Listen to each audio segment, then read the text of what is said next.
El señor presidente, para combatir, pidió 2.000 millones de dólares y la Asamblea Legislativa se los aprobó. Él tendría que ir a conseguir ese dinero, pero ya estaba autorizado por la Asamblea Legislativa para poder combatir la epidemia, cuando nosotros ni siquiera teníamos una epidemia, porque tú sabes que tener 4 o 5 personas contagiadas en todo el país, eso no significa una epidemia. O 20 muertos, ¿no? Y hoy sí, pero cuando él pidió el dinero antes, pidió $2.000, los 2.000 millones de dólares, no 900 millones, sino que 2.000 millones de dólares. Y la semana anterior le aprobaron otros 1.000 millones de dólares más. Pero no quiere dar claridad a dónde y en qué está utilizando ese dinero. Bueno, tampoco Macri lo hizo. Cometió el error, por ejemplo, para ganar. Él está trabajando para febrero del próximo año, que son las elecciones de alcaldes y diputados. Y él está pensando y proyectando que van a arrasar y que van a tener una asamblea legislativa totalmente a favor, y están calculando que van a tener más de 70 diputados a su favor. ¿Y eso es cierto? Ahora bien, esa es una proyección, pero está utilizando la pandemia para conseguir ese propósito. Utilizó el ardid de dar $300 por familia, y se creó un problema porque lo ofreció en cadena nacional de radio y televisión, y se le hizo un problema porque lógicamente esa gente nuestra que está viviendo una cuarentena en la cual no los dejan salir a trabajar, vio como una lucecita en la oscuridad. $300 iban a ayudarles a sobrevivir. Pero esos $300, José Luis, no lo hicieron de una manera tal que la gente identificada de alguna forma con el partido Nuevas Ideas, que es su partido político, fueran los favorecidos. Y él dijo que una persona por familia. Y hay testimonios y evidencias de que en una sola casa, en un solo hogar, 4 personas recibieron ese dinero. Y hay cientos y cientos de miles, por no decirte un poco más de millones, de que no han recibido ese dinero. Entonces, él lo está utilizando de una forma astuta, podría decirse, para sacar rédito político. Por supuesto, pero además esos megapréstamos son para apoderarse de los países, pues. El Fondo Monetario es el que va, presta, y esos 50,000 millones de dólares que le prestaron a Argentina es para apoderarse de los países. México tiene una deuda ingente, fenómeno, y Obrador ha detenido la hemorragia. Aquí no pedimos ni un solo dólar más, pero se sigue dando el pago a los intereses de la deuda, y eso no deja crecer a los países, pues. ¿Tú crees que Estados Unidos quiere que haya un Japón en el sur de su país? Con tecnología, con industria, con fabricación de portaaviones. Pues no. ¿Y cómo le hace? Pues le presta. ¿Y cómo le hace? Pues cubre a los corruptos que están en México. No los pide para juzgarlos allá. Ahora, eso de juzgarlos allá, ¿qué cosa es eso? Si delinquen en México, ¿por qué no los enjuician en México? Te voy a decir por qué. Porque es parte del chantaje. Agarran al secretario de Seguridad del gobierno de Calderón, que fue un cómplice del narco, y lo tienen allá. Pues le está soltando la sopa de quiénes eran los senadores, los diputados, los empresarios que estaban asociados con las mafias. Y tú dime si no puede decirle el gobierno de acá, a ver, tú maestro, tranquilo, a ver, aquí te tengo, mira, te tengo en la lista. Todo ese chantaje, todo ese préstamo es para acabar de joder a los países. Por eso los países que ya entendieron eso se han retirado del Fondo Monetario Internacional. Y luego, ¿qué es lo que viene? Viene arar la tierra, maestro. Comer alfalfa, maestro. ¿Qué viene? Viene volverse franciscanos. ¿Qué decía San Francisco de Asís? Yo deseo poco y lo poco que deseo, lo deseo poco. Por ahí va a ir la pichada. Pues si tenemos que cambiar el sistema de consumismo infernal a un sistema de autoconsumo casi, maestro. Y parece que Jesucristo, Gandhi y este hombre que acabo de citar, San Francisco de Asís, pues tenían razón. A la larga, ya llegó esa larga, ya llegó el futuro que ellos miraban. Entonces, el mundo es finito, el mercado es finito. Si ya se saturaron con los artículos chinos del mundo y también con los artículos de los ingleses y de los estadounidenses y de los que tú quieras, pues ya no hay a quién venderle, maestro. Entonces hay que racionalizar el mundo. ¿Cómo lo racionalizas? Vamos a eliminar a los viejos, a los enfermos, a los niños no. No, que el virus no vaya contra los niños, ¿eh? Pues tenemos algo de pudor, dijeron los inventores del virus, ¿no? No, que vaya contra los que nos están haciendo gastar mucho. Si ese dinero que se gasta en la gente debe ser para recapitalizar a las empresas, no para gastar en los viejitos, en sus necesidades últimas, en sus Claro pensiones. que Este dice. loco de Obrador está dando una pensión universal, maestro, a todos, hasta los que no trabajan, ¿cómo ves? Oh, qué horror. Entonces, Hay que uno de eliminarlos los porque no producen. uno de los jinetes del apocalipsis es tu presidente en El Salvador. El tiempo lo va a decir. No es así como se maneja el asunto de la cosa pública, metiendo a la gente. Si la gente se metió voluntariamente a su cárcel, maestro, ahora, fíjate qué curioso, qué estupendos estos cuates, ¿no? ¿Cómo le hacemos para poder evitar las manifestaciones de 1 millón de personas en Chile cada semana? Pues meterles miedo, ¿no? Y como que Saga está ahora sí que puñando contra la salud pública, ahora sí le vamos a poder pegar más recio, más disparos a la cara con balas de goma para dejarlos tuertos o ciegos, con la autorización de la OMS. O sea, esto que viene es el verdadero virus, maestro. La pandemia es la que viene, la económica, la social, el desgarramiento de las familias, la hambruna, las enfermedades se van a multiplicar más. O sea, no haber qué comer, imagínate. Entonces, el pulgarcito de las Américas debe poner el ejemplo. Ahí hubo una revolución que empató, si tú quieres, que no llegó a la otra orilla del río. Pero yo lo he dicho, los países sufridores, los que más han tenido ese tipo de sufrimientos, son los primeros que se van a salvar. Porque qué más que lo que ya han sufrido, ¿no? Si cayera una bomba atómica en Miami, te aseguro que los que saldrían libres de la bronca serían los cubanos, porque tienen ya racionalizada su vida desde que nacieron. Y a mucha honra, porque además crean ahora sí que soldados de la paz. Están proponiendo al equipo médico cubano como premio Nobel de la Paz.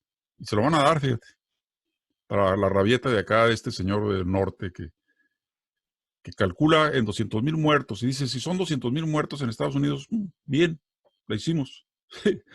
Pero van a ser más. Más Pues si, es que si empiezan a abrir como tú acabas de decir, las ciudades, nomás espérate poquito, que en un mes más vas a ver cómo va a subir la curva de la muerte, pero vas a ver. Si acá no hay disciplina, aquí la gente, los adolescentes, la gente que se cree medio rica, la media alta, pues son libres de hacer lo que les dé su regalada gana. Y si quieren irse a la playa, a pesar del virus, pues ¿qué? Y si quieren desobedecer al papá, porque ya están en su departamento, fuera de la casa, ¿qué? Y si quieren irse de francachela, ¿qué? Esas gentes el virus les va a cobrar una cuota muy, pero muy alta. Y aquellos que están encerrados en su casita, que están encerrados en su casita, comiendo frijoles con tortillas duras, esos van a sobrevivir. Y si el gobierno los cubre, más mejor. Y hace un año que el Obrador está cubriendo. ¿Sabes? Él habla de 70, eh, ¿de cuánto habla? No sé cuánto número de familias, que multiplicadas por 5, que más o menos es el promedio de familia mexicana, te da 100 millones de gentes. Que él puede cubrir lo básico de esas 100 millones de gentes, ¿sí? Aunque haya esto que hay y algo más. En Nicaragua, bueno, Nicaragua no sé, pero en Venezuela, a 7 millones de familias desde hace 4 años le está llevando la comida a su casa. Y la gente no te lo cree, maestro. Te dice, se están muriendo de hambre los venezolanos, se están muriendo de hambre. ¿Sabes que si hay países que se van a rescatar por sus liderazgos y por su forma de atender a la gente en lo sanitario y en la comida? Cuba, Venezuela, México y hasta Nicaragua, la pobre Nicaragua tan vapuleada y tan jodida, maestro. Tiene 10 muertos de coronavirus apenas, maestro.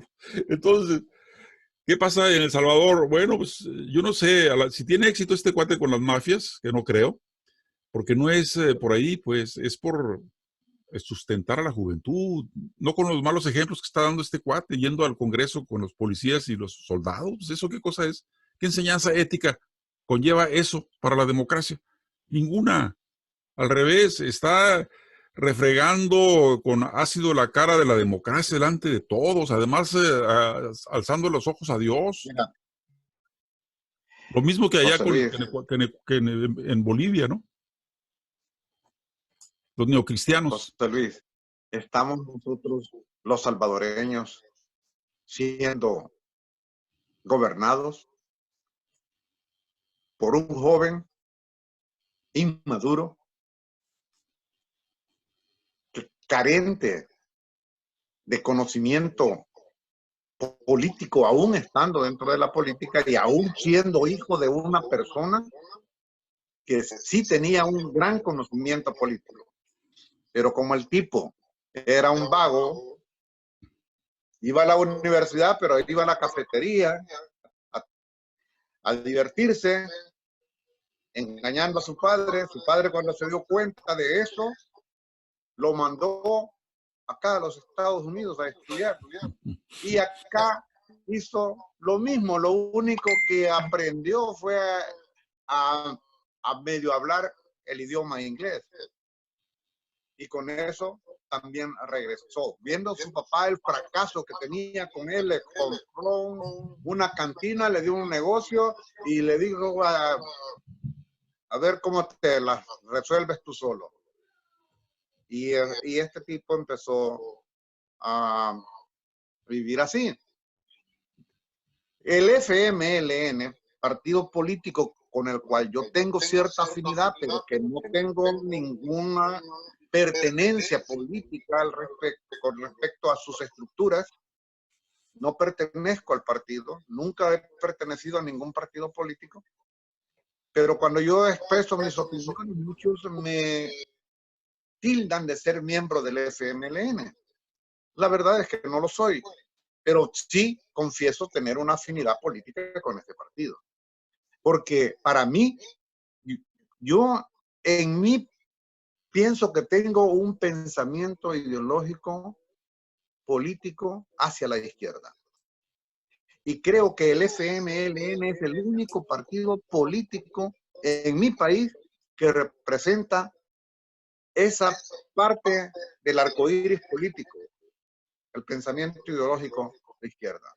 Y ahí no hay organización alguna, hay personas que tienen pensamiento político, ideológico de izquierda y que son figuras públicas, pero no pertenecen al FMLN y además atacan al FMLN. Estamos ante una persona ambiciosa, agrandado por el triunfo electoral, porque ni él mismo se creyó que iba a ganar en primera vuelta. Obtuvo 1.400.000 y tantos mil votos, el 53% de la totalidad de los que fueron a depositar su voto a las urnas, y ganó en primera vuelta. Estoy seguro que fue una verdadera sorpresa para él como para los que nos dedicamos a esto y analizamos tanto las encuestas y todo, y creímos, yo particularmente pensé que él no iba a ganar esa elección. Si ganaba, no en primera vuelta, nunca. Pero me equivoqué y muchos, igual que yo, se equivocaron. Eso lo ha hecho a él agrandarse más todavía. Se siente protegido y apoyado por esa gente. Por Dios. Es un narcisista. Es decir, es una persona que trata de lucirse y de que lo consideren a él como el Mesías. el que habla con Dios. Lo que mencionaste tú cuando llegó a la Asamblea Legislativa, que todavía hay gente que no entiende que estamos al frente de un joven que sueña con ser un dictador, que sueña con perpetuarse en el poder.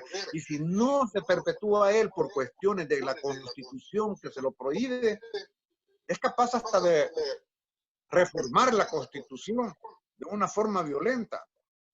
Digo, a futuro. Estoy prediciendo algo que creo que pueda suceder.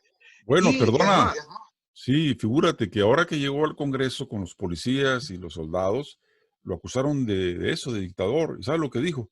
No, si hubiera sido dictador y que lo hubiera podido hacer con la mano en la cintura, pues me hubiera quedado ahí con el ejército y la policía. ¿Cuál es el problema? O sea, cínico además, ¿no?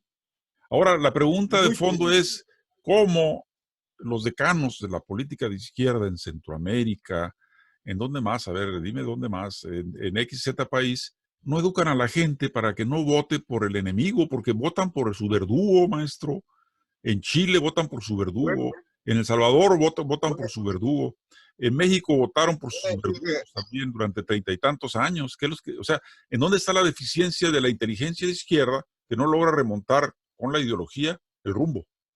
José Luis, hay un paralelismo entre el triunfo de Manuel López Obrador en México y el triunfo de Nayib Bukele en El Salvador. Ambos derrotaron a los partidos tradicionales. Nayib Bukele vio la experiencia de Manuel López Obrador y él sabía que podía ir por ese lado.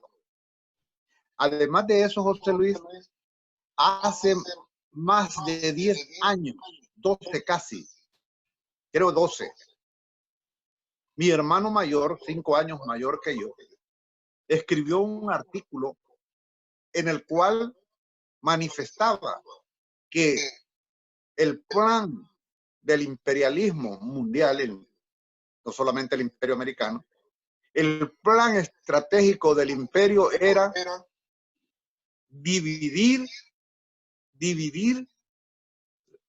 la izquierda y la derecha, hacerlos y presentarlos como malos y crear una tercera vía.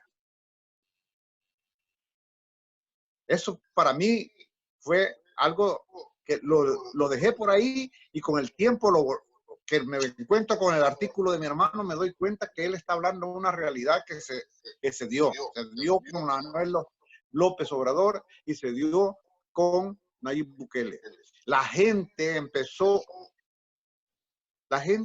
está alienada por los medios de comunicación. Y en esa alienación terminaron por aceptar que los partidos de derecha no servían y que los partidos de izquierda eran peor cuando llegaban al poder. Y esa alienación hizo que floreciera, germinara y se fortaleciera una tercera vía. Entonces, ambos, tanto Manuel López Obrador con Morena y Nayib Bukele con Nuevas Ideas y el partido que le sirvió de transporte para llegar a la presidencia, el partido Gana, utilizaron todo eso para hacer sus campañas políticas y triunfaron de esa manera. Cierto, o sea, Trump también es un hombre antipartidos liberales y partidos burgueses en Norteamérica. Su bandera es el nacionalismo, ¿no? La cerrazón de los mercados, subir las aranceles al que va progresando en la competencia económica mundial, meterle zancadillas, vituperiarlo, ¿no? Como a China. Nada más que China es un dragón, ¿no? No es cualquier gatito ahí maullando. Bolsonaro, lo mismo, lo mismo. Se quitaron por la judicialización de la política, a los dos iban enfrente, a Vilma y a Lula, y llegó este truán, ¿no? Este truán del tamaño del Everest. Y Piñera también, sale la señora Bachelet en su segundo periodo, mediocre y sin futuro, y de nuevo viene El Salvador. Aquel que dijo Chile es un paraíso, rodeado de países en diferentes broncas. Chile es un paraíso y le tronó la bomba en la nariz. Entonces, aquí, correcto. Y lo curioso del caso es que la gente que se levanta en Chile no tiene partido, no hay un líder. Qué hermosura, ¿no? Entonces, como no hay estructura de partido y no hay un líder, al primer, a ver, ¿cómo lo diría amablemente? Al primer socavón, al primer reventón de una pandemia como esta, se cierran en su casa y no salen. Entonces, aquí el problema es más grave de lo que se ve. Y yo digo, como decía el viejo filósofo alemán, yo digo, la realidad es bien testaruda, maestro. Y cuando la realidad te dice, mira, este mal, el sistema mal, porque estaban discutiendo hace rato ahí unos rojos allá en México sobre la crisis de los partidos políticos en México. Yo digo, ¿por qué no hablan de la crisis del capitalismo, que es la verdadera enfermedad, maestros? Si va como el Concorde hacia abajo, maestro. Y luego me dicen, no, imposible, jamás, jamás que. Mira, cometí una blasfemia, le dije a esa compañera que estaba discutiendo con ella en la radio, ni Dios es eterno, maestra, ni Dios es eterno, como no fue eterna Roma, ni Grecia, ni lo va a ser Estados Unidos. Entonces, aquí lo que tenemos es un país en hipercrisis que cada vez se ve más evidente diríamos, el casino donde se reúnen los asesinos a dar una recompensa por la cabeza de un hombre honrado, de un presidente electo democráticamente. Y te lo dicen, en la CNN te lo dicen. ¿Y quién? ¿Hay un juez que esté metiendo preso a los brutos que organizaron ese ataque hace 2 días, 3, 4? No hay ningún juez, porque acá no hay justicia, pues. No hay justicia. No hay justicia acá, ni tampoco en la frontera pasando por allá. Acaban de darle un stop al gobernador que quería proyectarse 4 años más de lo que le decía la Constitución. ¡Pum! Lo pararon. Porque Obrador está ahí, pues, pastoreando el asunto. Ahora, yo no quiero hablar mal de mi presidente. Todos los días hablo bien. Pero sí quiero decir una cosa. ¿Sabes quién está salvando el modelito capitalista en México? Obrador. Tú lo acabas de decir hace rato. Si llega una tercera vía, donde la gente confía, 30 millones votaron por él, porque ni el PRI, ni el PAN, creo que ni partidos de izquierda hay en México, ¿no? Porque no me digas que Morena es un partido de izquierda. ¿Eh? Yo le digo Molena. Hay una comida en México que se llama mole y está hecho de varios chiles. Ah, pues eso es Morena. De izquierda, de derecha, evangelistas, pentecostales, cristianos, gays. Y se vuelve toda una pelotota que vota para todos lados. Entonces, aquí el problema que tenemos que hacer, los poetas principalmente, es agitar la bandera del espíritu, maestro, para ir adelante. Como ya estamos acercándonos al final, porque creo que tenemos una hora ya en el programa. No hay problema por el tiempo. Pero quiero hacer esto. Te dije que había un paralelismo entre... A ver, entendí bien. De lelos, paralelismo. Hay un paralelismo, paralelos. Entre Manuel López Obrador y Nayib Bukele. La diferencia está en la personalidad de cada uno y cuáles son los intereses de cada uno. Nosotros no conocemos a Manuel López Obrador. Tú lo acabas de decir en el transcurso de la charla, que Manuel López Obrador no tiene intereses. No se maneja por el dinero. No va por el dinero. Bueno, esa es la diferencia con Nayib Bukele. Nayib Bukele pretende apoderarse del mercado salvadoreño, sacando, y esta es una pelea entre oligarcas que perdieron el poder ejecutivo y lo ganó Nayib Bukele. Y Nayib Bukele tiene tiene el mercado en posesión de los palestinos, pero tenemos otra parte, otro grupo. Es una disputa entre la oligarquía criolla nuestra. Pero habla de los palestinos, ¿a qué te refieres? Porque ellos están trabajando con el capital palestino. ¿Pero los palestinos de allá de Israel o son un grupo que se vino a anidar allá en El Salvador? Bueno, palestino de Palestina. Bueno, porque Israel, acuérdate que tiene posesiones del territorio que le pertenecen a Palestina. Ajá. Y además de eso es cuestión de raza, de creencias, de fe. ¿Son los palestinos ricos? Nayib Bukele es un musulmán.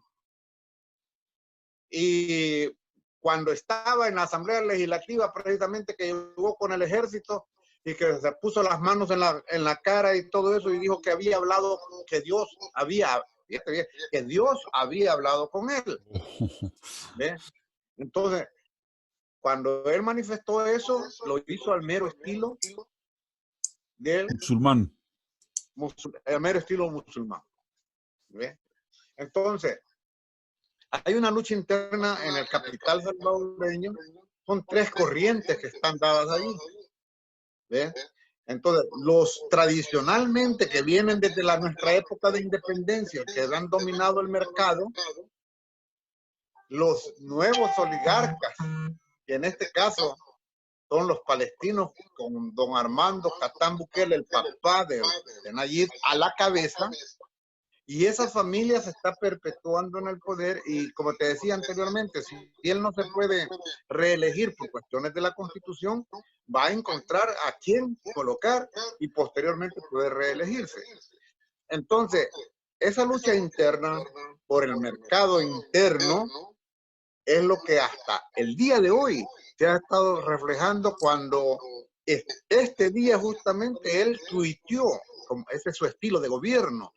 Nunca se ha visto a Nayib Bukele estar gobernando abiertamente desde casa presidencial y gobernar desde ahí. Él gobierna, no importa, la mayor parte de veces los fines de semana se supone que está en Miami. Y se ha afirmado que han habido hasta conferencias que son manipuladas, es decir, imágenes superpuestas, y que las hace llegar público, y gobierna a través de Twitter. Él ordena a sus miembros del gabinete de gobierno, les ordena vía Twitter, y vía Twitter le responden, José Luis, esto no se ha visto en ninguna parte del mundo. Vía Twitter le responden, sí, señor presidente, sí, mi presidente. Cada orden que él da, así le responde. Entonces estamos viendo ese nuevo estilo de gobierno. Ahora bien, Raúl, pero sin embargo, tú no me has contestado dos preguntas que te hice hace como media hora. Una, ¿quién salva a El Salvador? Primera. Y una vez te hago la segunda. ¿Cuál es la propuesta ideológica para poder sacar a ese y a otros países en Sudamérica, Centroamérica, del problema del reventón neoliberal? Un reventón por todos los flancos, maestro. La primera respuesta: solo el pueblo salva al pueblo y solo el pueblo se condena a sí mismo. En las elecciones anteriores, el pueblo se condenó a sí mismo y el pueblo impuso a través de su voto a quien hoy nos gobierna. Este mismo pueblo va a empezar a entender, y ya lo empezaron a entender, porque, por ejemplo, yo hago mis publicaciones y escribo mis artículos, por lo menos un artículo por semana, lo escribo y lo hago público, y yo observo de cómo hace un año atrás, estoy hablando antes de la elección presidencial, cuando yo escribía algo salía una cantidad pero enorme de gente insultándome, puteándome.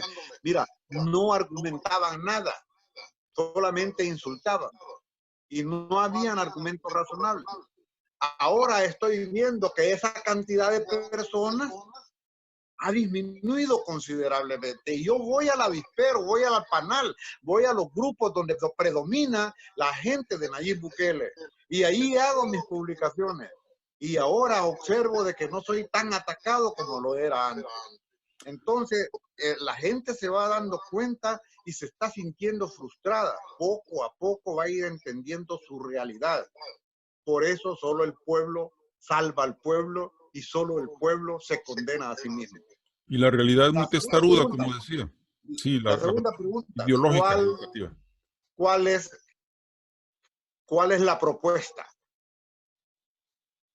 Bueno, la propuesta es que decirle al pueblo que de alguna manera ellos ejercieron su voluntad y sacaron a gobiernos progresistas con espíritu socialista y que no se practicó y no se, mejor dicho, no se marcó el socialismo, dado que no se contaba con todas las fuerzas para poder tener el poder legislativo y el poder judicial. Y sin esos dos poderes no se puede ser un gobierno con verdaderas, ¿cómo se llama?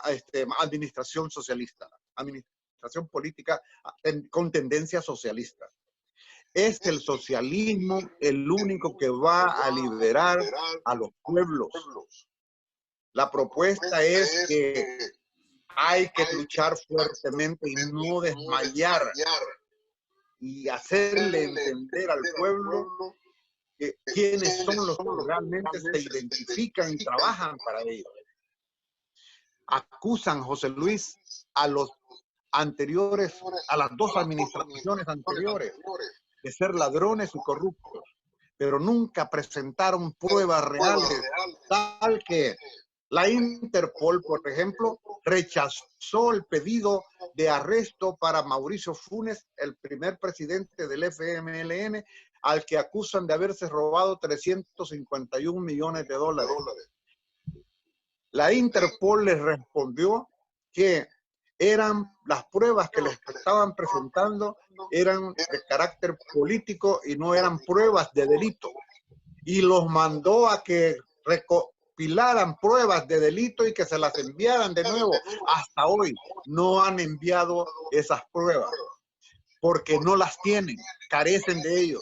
No hay, José Luis, un solo funcionario del FMLN, partido que gobernó durante 10 años, un solo funcionario que haya sido juzgado y condenado en sentencia definitiva como culpable de ser corrupto o ladrón.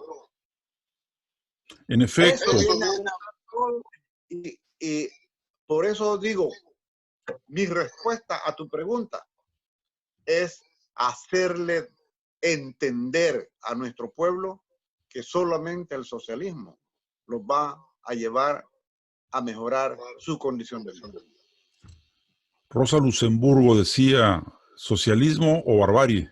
Y nomás hay que voltear alrededor para que vean la barbarie, ¿no? Bernie Sanders, candidato demócrata, precandidato demócrata, socialista, se decía socialista en público de la gente. Y cuando yo he mencionado esa palabreja por ahí en las reuniones que he tenido, se asustan, José Luis. ¿Por qué no te vas a Cuba? Vete a Cuba. José Luis, se asustan, te tildan de comunista. Esa es la palabra favorita con la cual te etiquetan. ¿Ve?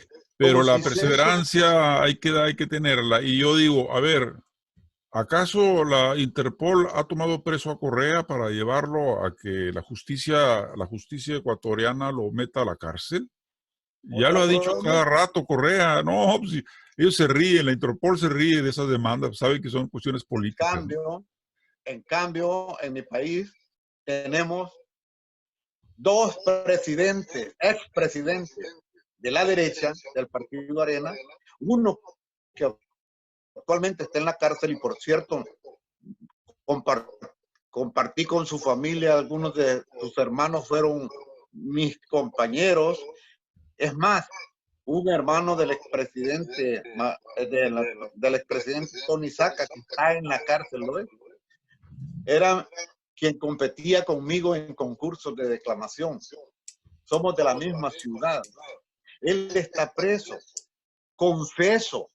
Es decir, él mismo aceptó y confesó sus delitos. El otro está muerto, supuestamente, entre comillas, porque dicen que está viviendo en Panamá. Y que, ¿por qué? Porque nunca dieron, a la hora del sepelio, no permitieron, desde que lo declararon muerto, no permitieron que se viera el cadáver. En el velorio no permitieron abrir la caja. Lo enterraron y no permitieron abrir la caja ni los familiares. Entonces, hay una suposición, una teoría de que el tipo está viviendo, tú sabes, lo que hace, por ejemplo, la DEA cuando llega a un acuerdo con alguien que les ha servido en algo y le dan otra identidad y lo mandan a vivir a otro lugar. Bueno, algo semejante. Yo no digo que eso es lo que hicieron, pero lo que hizo, pero algo semejante. Entonces, y yo sé que a futuro, probablemente, Nayib Bukele también tenga que salir huyendo. Porque entonces van a abundar pruebas. Bueno, no creas que son muchos los casos, ¿no? La mayoría están libres y disfrutando de su dinero, aunque no sé si se disfrute del dinero mal habido. Ahí tienes a Bolivia. Bolivia, cuando andaba todo el mundo en la década ganada, los Kirchner, Correa, Evo, todavía vivía el comandante Fidel. El joven Evo les preguntaba a Fidel, oye, ¿y las armas? Y Fidel, viejo lobo de mar, decía, haz lo que está haciendo Chávez, haz lo que está haciendo Chávez. Y cuando se juntaba con Chávez, Evo le decía, oye, hay que pertrecharnos porque la cosa se va a venir caliente. Evo, sí, Evo tiene razón. ¿Y qué hizo Chávez? Pues armó al pueblo. Un pueblo armado, ¿cómo será invadido tan así, con la mano en la cintura? ¿No? ¿Qué pasó con Evo? No armó a nadie. ¿Sabes a quién armó? Al ejército. A un ejército desideologizado que se vendía al mejor postor, estudiando los generales en Estados Unidos, ¿verdad? Becados por Estados Unidos. La policía en Ecuador comprada por Estados Unidos, les pagaban los sueldos, les pagaban a los policías en Ecuador desde Estados Unidos. Cuando pasa eso, pasa que no funcionan las revoluciones, ni la del movimiento al socialismo, ni la revolución ciudadana, ni ninguna otra revolución. Entonces, el pueblo armado es pueblo invencible. No te quiero decir que los 30 millones que viven en Venezuela no pueden ser vulnerados por los 400 millones que viven en Estados Unidos, sobre todo por la artillería, la infantería y la caballería. Sin embargo, a ver, ¿por qué China no invadió Taiwán? ¿Por qué Estados Unidos no invadió Cuba? Bueno, esas son preguntas que las respuestas son, se puede, pero es muy, muy costoso, ¿no? Moral, políticamente. Más probable que invadan a Venezuela, pero no van a invadir a Cuba. No, bueno, a Venezuela, a ver, yo nomás quiero ver ese suceso, que no lo desea nadie, ¿no? Ahí no va a estar nada fácil la entrada, la salida menos, ¿no? Entonces, lo más bochornoso de todo es que la gente no se ocupa de esto. En mi partido, el Movimiento de Regeneración Nacional, no hablan de la atrocidad que están haciendo con Venezuela, ¿sí? Aquí en las reuniones de algunos ciudadanos norteamericanos, no se habla de la inmoralidad de que un presidente en público de la gente dé una recompensa de 15 millones o 20 millones de dólares por la cabeza de un presidente sudamericano, que supuestamente es un dictador sanguinario. Pues, ¿cuáles fueron sus socios en los 70s? Por Dios, Videla, Pinochet, Somoza. O sea, ¿a quién quieren engañar, carajo? Y entonces la tarupidez de mucha gente, que son hamburguesas con patas, bueno, así la define un loco, son hamburguesas con patas, pues no los deja ver más allá de sus narices. Y claro, votan por su verdugo. Y sabes que van a votar por su verdugo. Si no es que se les sale la pandemia de control, como ya está pasando, al tal Trump. Mira, Ya llevamos 1 hora y fracción. Vamos dándole la vuelta ya, unos 10 minutos más. Vamos a, vamos a hacer, quizá cortarlo, bueno, no cortarlo, sino darle el el punto finish. final. Sí. Y más que todo porque las personas que nos van a escuchar después, normalmente este tipo de programas para mí lo ideal es 1 hora. Ajá. Porque las personas sí le dedican 1 hora a escucharlo todo. Y cuando sobrepasamos el tiempo, entonces no hay una tendencia a retirarse antes de que Empiezan a termine. bostezar. En primer lugar, antes de cerrar, yo quiero de nuevo reiterarte mi agradecimiento profundo a que me hayas invitado. Esta es la tercera vez que tengo la oportunidad de estar contigo. En las 2 ocasiones anteriores hemos hablado sobre Tu obra, mi trabajo literario, poético. y ahora pues estamos enfocados en otro tema que es un tema bien importante para la vida social en el caso de mi país, en el caso de México y en todo el mundo, aquí mismo en los Estados Unidos. Esperando que la gente responsablemente tome sus propias medidas para su propia seguridad. Es el mensaje que yo le estoy enviando a la gente de aquí de Estados Unidos como a la gente de todo el mundo.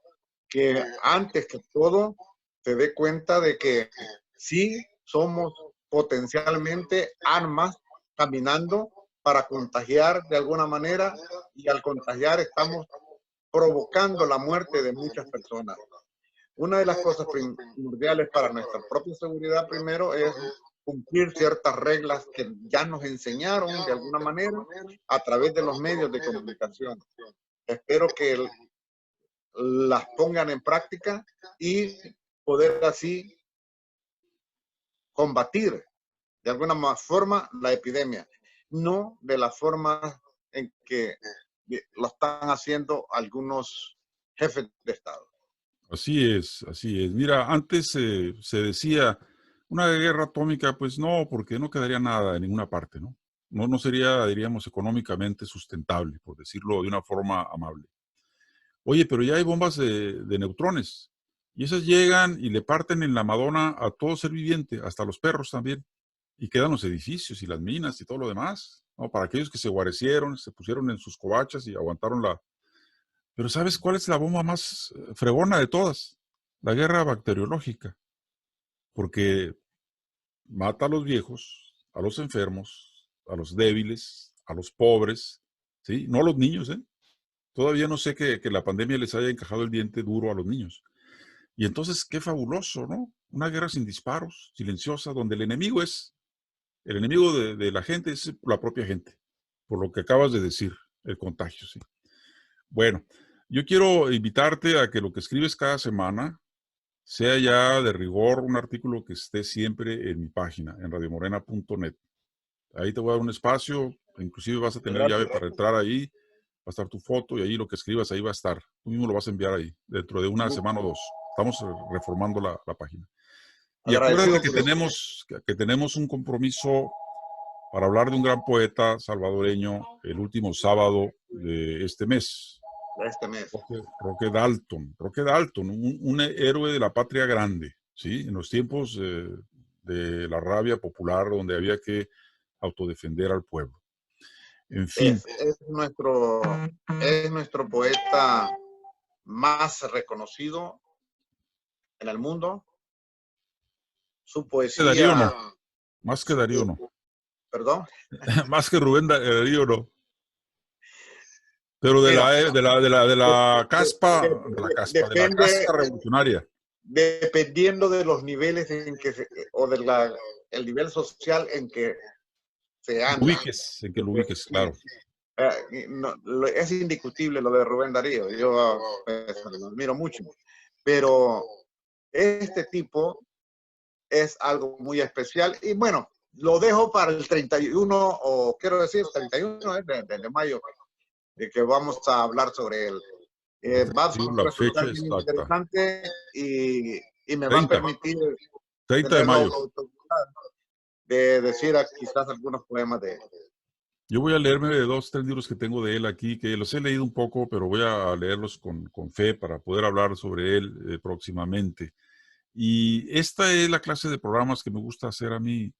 De vez en cuando que hay una querella aquí entre uno que defiende una posición y otro que la contradice, la dialéctica está bien, pero la verdad es que ahorita en estos tiempos de pandemia yo no quiero estar en pleitos, maestro. Lo que queremos es reflexión. Acuérdate que hay una tarea de la gente que piensa, tratar de difundir el pensamiento. Yo tengo una hipótesis que no es nada biológica porque yo no soy médico, de que así como hay 5 sentidos, hay un sexto sentido, muy ubicado y muy puntual. El órgano que echa a funcionar este sentido es el cerebro, ¿sí? Su producto es el pensamiento. Entonces, así como el ojo es el que ve las cosas, el pensamiento es el que tiene el olfato, la intuición de por dónde va la vereda de la verdad. Entonces, hay que empezar a ejercitar ese músculo que tenemos, que casi no usa nadie, que es el cerebro, el pensamiento, porque solamente así vamos a encontrar alternativas para salir de la trampa mortal en la que nos pusieron. Yo no creo nada de que haya sido una casualidad este virus tan especializado y tan canino, ¿sí? Fíjate qué curioso. Como digo esto, también te digo lo otro. No es un virus muy contagioso, ¿eh? Como otros que ha habido en la humanidad. Si tiene un contagio, como te digo, light, selectivo, es porque le cayó una gotícula a alguien y se la puso en la nariz. Y no es un virus que lo transmita el aire, ¿no? Ni la comida, ni el viento. Es un virus hecho, es profeso para estos tiempos. Y algún día esa verdad se va a descubrir también y se va a evidenciar. Y lo que yo creo que sería justo es poner bajo arresto a las empresas que están trabajando, porque además hasta registran derechos de autor por el virus que hicieron, ¿eh? Por ahí está la historia. Entonces, cuando vives en sociedades de cínicos, ¿qué decía el comandante? Vivimos en la última etapa del neoliberalismo. El cinismo, última etapa del neoliberalismo, decía. El cinismo, última etapa del neoliberalismo. Vivimos entre cínicos, maestro, que se ostentan como criminales, como genocidas, y además presumen de sus riquezas. O sea, una cosa fantasmagórica. Bien, pues vamos a darle la vuelta a esto, cortamos y luego te platico aquí antes de irnos, porque de todos modos cortamos el principio, cortamos el final. Vamos a despedirnos y gracias por estar aquí. Fue un placer. Tú no debes agradecerme a mí, yo soy el que te debo agradecer.